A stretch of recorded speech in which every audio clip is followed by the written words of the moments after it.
The first thing you notice about Dr. Selah Monroe is how still she is in chaos. Calm, poised, and unreadable, like the surface of deep water. At 34, she's used to watching boardrooms erupt in noise while she remains a one with a quiet pen and the final signature. Her name is stitched in quiet luxury on grant papers, investment portfolios, and policy-shifting donations. But here, today, she's just another black woman in line at Terminal C, holding a soy matcha latte and a first-class ticket to Atlanta. She blends in, on purpose. Selah's in jeans and a navy hoodie, her hair braided back in a low bun. No designer logos, no entourage, no press. Just a calm Friday morning flight after a quarterly summit where she silently committed $4 billion in funding to clean energy partnerships, including a stake in the very airline she's boarding. They don't know that, of course. No one ever does until it's too late. The terminal hums with travel fatigue. Overhead announcements chirp flight changes. Kids drag stuffed animals past TSA. A man complains loudly about his overcooked steak from the lounge. Selah's phone buzzes once. Boardroom. SEC doc signed, and she allows herself a small, satisfied nod. She's almost there. "Excuse me," a sharp voice says from behind her. Selah turns to find a middle-aged white woman in an expensive pantsuit and too much perfume. Her expression is tight, disapproving, like Selah just stepped into her country club uninvited. "You're in the Sky Priority line," the woman says flatly. Selah blinks. "Yes, I know." The woman's eyes flick to her hoodie, then to her face. There's a pause, just long enough to be offensive. "Well, make sure you're in the right group when they call it." Selah doesn't answer. She doesn't need to. The attendant scans her ticket moments later with a chirp of Group 1, and she walks past with a quiet grace that infuriates people like that. But it sticks. Even as she finds her seat, 1A, window, Selah feels the static of it. The subtle ways people like the woman at the gate take inventory of who belongs in luxury. The double glances, the shallow smiles, the way the flight attendant double-checks her boarding pass like it might be fake. It's nothing new, but today, something about it feels off. From her seat, she watches as that same woman boards minutes later, escorted to 1C. Her face stiffens when she sees Selah, already there. Selah offers a polite smile. The woman doesn't return it. Instead, she presses a call button before she even buckles in. It's subtle, a ripple in the routine, but Selah feels it. The tension, the entitled whispering, the quiet eye contact exchange between the woman and a passing flight attendant. Something small but sharp, a disturbance in an otherwise peaceful day. She exhales, slow. She doesn't know it yet, but the turbulence won't be coming from the sky. It'll be coming from inside this plane. And the cost? Far more than anyone's ready for. The woman in 1C shifts in her seat with purpose. Every movement calculated. She pulls out her tablet, types furiously, then casts a sidelong glance at Selah, like she's waiting for something. Or someone. Selah is not paranoid. She's observant, and she's been here before. The silence between them stretches thin. The engines hum low as passengers continue boarding, most barely registering the tension up front. A flight attendant approaches, young, blonde, nervous, and leans down to whisper something to the woman in 1C. Selah hears it. She didn't show ID at the gate. You sure she belongs here? Selah's jaw clenches. The woman nods discreetly, eyes darting towards Selah like she's handing off a tip about contraband. The flight attendant straightens and forces a brittle smile. "Ma'am, can I see your boarding pass again?" Selah looks up slowly. "You already scanned it. I'm in 1A. "I know, but the gate said there was an error in the system. Just a quick recheck." Selah doesn't move right away. She locks eyes with the attendant. Calm, measured. "You scanned my ticket yourself." No error was mentioned. There's a pause. Not long, but long enough for the tension to breathe. "I need to verify it, ma'am." It's the ma'am that gets her. Not the word itself, but the way it's coded in suspicion, like courtesy weaponized. Selah hands over the pass, slow and deliberate. The attendant examines it, then hurries off, whispering again to a man in a security vest standing just outside the cabin door. Selah watches their heads tilt toward her. A glance, a nod. The security guy frowns. Selah's heart doesn't race. It narrows. This isn't about the past. It's about presence. Her presence. Her skin, her hoodie, her seat in first class. Facts that don't compute for some people unless paired with visible wealth or apology. She gave neither. The woman in 1C clears her throat. You know, she says without looking at Selah, you really shouldn't wear hoodies on flights. It's suspicious. People get nervous. Selah turns, eyebrow raised. Is that so? I'm just saying, the woman adds, smug. In today's climate, people notice things. Selah doesn't respond. She doesn't need to, but the click of her phone unlocking is loud in the quiet. She opens her camera, begins recording. Quietly, casually, another flight attendant enters the cabin. This one older, male, with a clipped voice and security officer at his shoulder. Ma'am, I need you to come with us. There it is. Selah glances up. Is there a reason? We receive a report of suspicious behavior. You fit the description. You'll need to deplane for a brief questioning. From who? The attendant hesitates, then flicks his eyes toward the woman in 1C, who's now smiling politely, like this is all routine. Selah stands slowly. There's no anger in her voice. No panic. Just clarity. All right, she says. Let's make this quick. But nothing about what's coming will be quick. Or quiet. Because they don't know who she is. Yet, the air outside the cabin is colder. Sharper. It bites against Selah's skin as two TSA agents escort her down the jet bridge like she's a threat instead of a passenger. She doesn't resist, only walks with quiet dignity. Phone still recording, fingers steady. They lead her to a sterile corner near the boarding gate where a security officer waits. Arms crossed, badge gleaming, jaw tight with assumption. Name? He asks, eyes not bothering to meet hers. Selah Dawson, she replies calmly. He taps something into a tablet. What were you doing on board? She blinks. Sitting in seat 1A, the one I paid for. There was a report, he continues, that you were acting suspiciously. Refused to show ID at the gate. That's a lie, Selah says, voice clip now. My ID was scanned, my boarding pass verified. I was sitting quietly. The woman from 1C strolls off the plane just then, feigning nonchalance but clearly eavesdropping.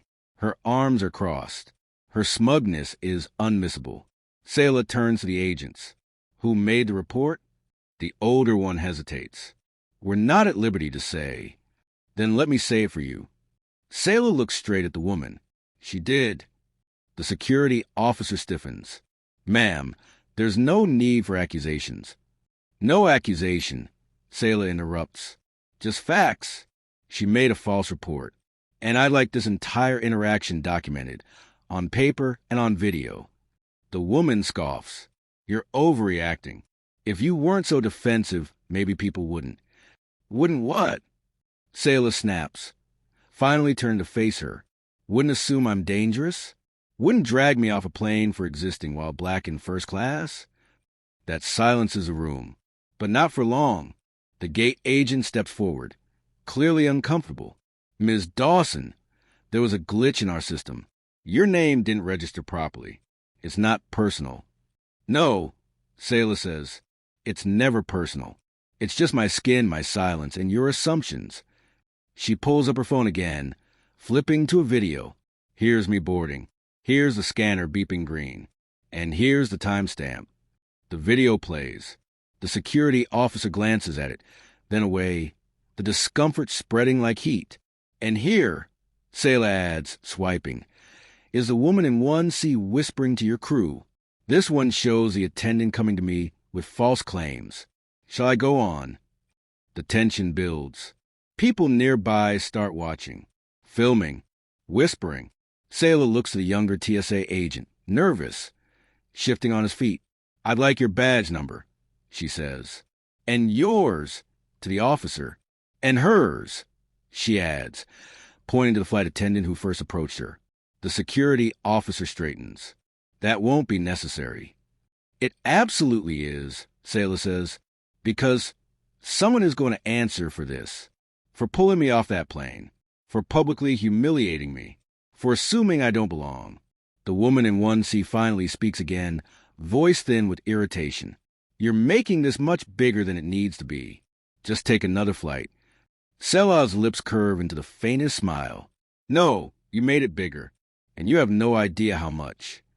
Because the airline's name is still plastered across the gate, blinking proudly above them. And Selah? She's not just a passenger.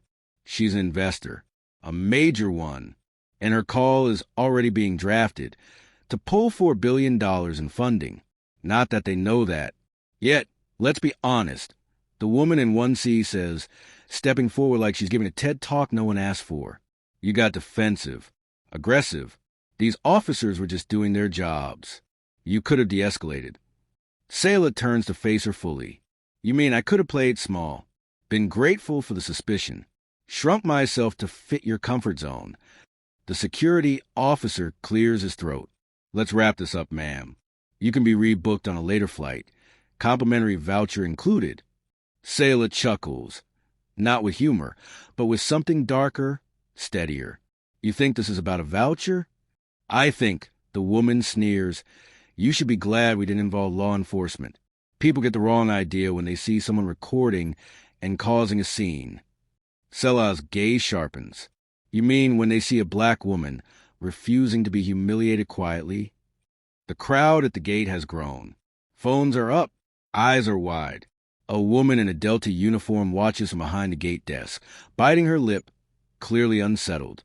Selah steps forward, not with aggression, but with gravity. I asked for badge numbers, names, and no one gave them, so I'll just go over your heads. The security officer frowns. That won't change protocol. Selah raises an eyebrow. It won't. She pulls out her phone and taps into a private app. A secure login screen flashes, then a dashboard filled with high-level analytics, stock prices, executive profiles, real-time boardroom chats.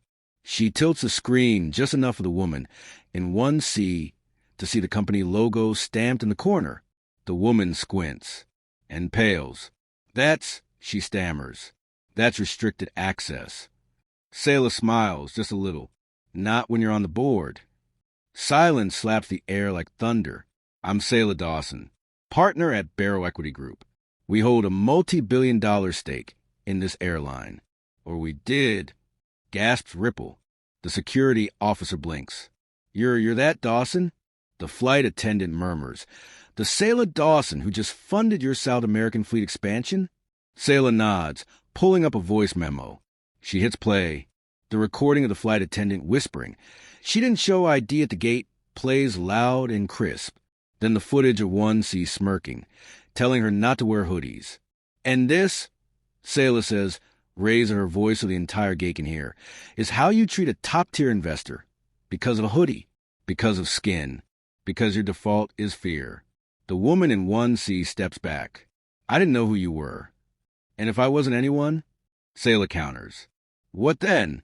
Would this still be okay? No one answers. The Delta manager steps forward now, pale as chalk. Ms. Dawson, please, allow us to make this right. Oh, you will, Selah says, but not with a voucher. She gestures toward the growing crowd. All these witnesses, all these recordings. Do you think this will stay in this terminal? She walks over to the woman in 1C. They're eye to eye now. You weaponize your discomfort. You almost ruin careers. You embarrass the company. Selah leans in. You just cost them $4 billion. The woman's breath hitches. Selah turns to the officers. Escort her off the property. I'm reclaiming my seat. And just like that, the crowd parts. Selah Dawson walks back down the jet bridge, not in shame, but in silent, sovereign power. The plane will wait. Because Selah, she's not done. The plane doesn't board. Not yet. Not while the gate is now an impromptu stage, with passengers filming, whispering, and watching justice unfold in real time. Selah stands at the center, calm as stone. The woman from seat 1C, real name, Jennifer Mallory, according to the boarding manifest, pivots sharply, eyes scanning for an escape. But the crowd is thick, The gate is blocked, and TSA lingers like vultures with too many eyes. "This is ridiculous," Jennifer mutters, voice cracking as she fumbles for her phone. "I was uncomfortable. That's not a crime." Selah folds her arms. "But lying is filing a false report to TSA, impersonating a security concern to remove someone you assumed didn't belong. That's not discomfort. That's misuse of federal process." Jennifer gapes. I didn't mean for all this to happen." "You meant to have me removed," Selah says. "You just didn't expect me to come back." A new voice cuts through the tension. "She didn't just lie," says a man stepping forward, holding up his phone. "She told the gate agent Selah was fidgeting suspiciously and refusing to speak English. I recorded it." He plays the clip. Jennifer's voice echoes from the recording. She's in first class alone. No one knows who she is. What if she's trafficking something? The crowd gasps. A TSA supervisor suddenly appears, badge gleaming, eyes narrowed. "That true?" he demands. Jennifer's face drains. "I didn't say, it was just a guess." The supervisor turns to Selah. "Ms. Dawson, I deeply apologize. We take racial profiling and false claims very seriously. We'll be forwarding this incident for investigation." Jennifer lunges forward, panic finally overtaking her smugness. "You can't do this. You're going to ruin my life over a misunderstanding." Selah's voice doesn't rise, doesn't falter. "You ruined your own life the moment you thought your fear was more valuable than my dignity." A second woman in uniform approaches, this time from the airline's legal department, pulled from a back office in a flurry of calls. "We've reviewed internal footage," she says. Gate camera confirms Ms. Dawson cleared TSA and was scanned correctly. There was no error. She turns to Jennifer. "Your statements and gestures toward our staff and toward Ms. Dawson were recorded. You'll be placed on a no-fly list pending legal review. Your behavior triggered a federal investigation." Jennifer stumbles backward like she's been slapped. "No, you can't."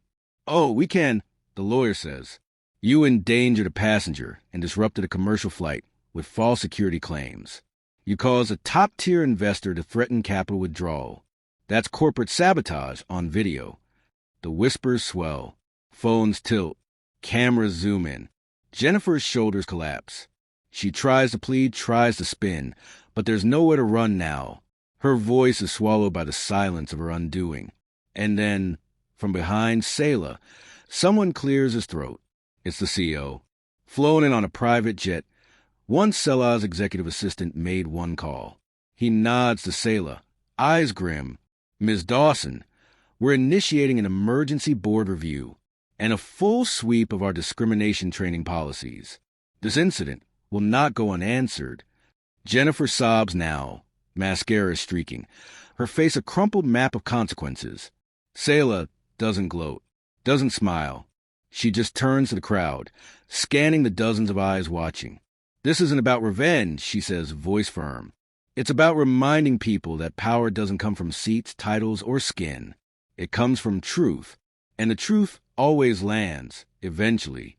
Silence, then applause. Slow at first, then rising, rolling, echoing across the terminal like thunder. And Jennifer? She disappears behind two agents. Forgotten by the flight, she tried to control. While Selah reboards, shoulders high, peace intact, justice trailing in her wake. Jennifer Mallory's name is the headlines before the flight even lands. White passenger accused of racial profiling exec faces federal inquiry. Investor pulls $4 billion from Airline after discrimination incident. TSA investigates false security threat claim, calls it a blatant abuse of process. Selah watches the coverage from her hotel suite, robe wrapped loosely around her, steam curling from a porcelain cup of ginger tea. The city outside her window is loud, alive, buzzing, but inside there's only calm, peace earned through fire. She scrolls through her inbox.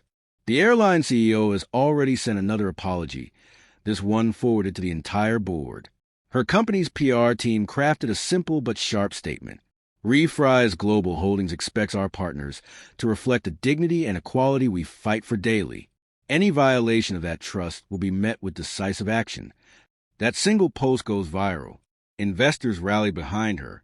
And the airline? Their stock dips 13% in one day. Sponsors begin pulling ads. A congressional hearing is rumored. Jennifer, meanwhile, is placed under federal investigation for filing a false report. Her employment history is picked apart by online sleuths. Turns out this wasn't her first racial incident, just the first caught on camera. She's dropped from 3 professional boards. Her consulting firm dissolves, and her lawyer gives the classic line to CNN. My client is receiving threats and wishes to apologize for any misunderstanding. But the world isn't buying it. The world saw the truth. Back in Selah's quiet neighborhood, neighbors who once offered little more than tight-lipped nods now stop at her gate. I just wanted to say, I saw the video. I'm sorry I never said more, Mrs. Langston mutters one morning, eyes low. I guess I didn't realize how loud silence can be. Selah nods. It always is. One boy, maybe 10, rides by on his bike. Stops. You're the lady from the plane. You're cool. She laughs. An easy, full laugh. Thanks, kid. On the day, she finally boards another flight, this time headed to New York for a keynote speech titled Boarding Passes and Boundaries. Equity at 30,000 feet. She moves through the airport with ease. No sideways glances. No double takes from TSA. Just smooth, efficient movement. The kind she always deserved.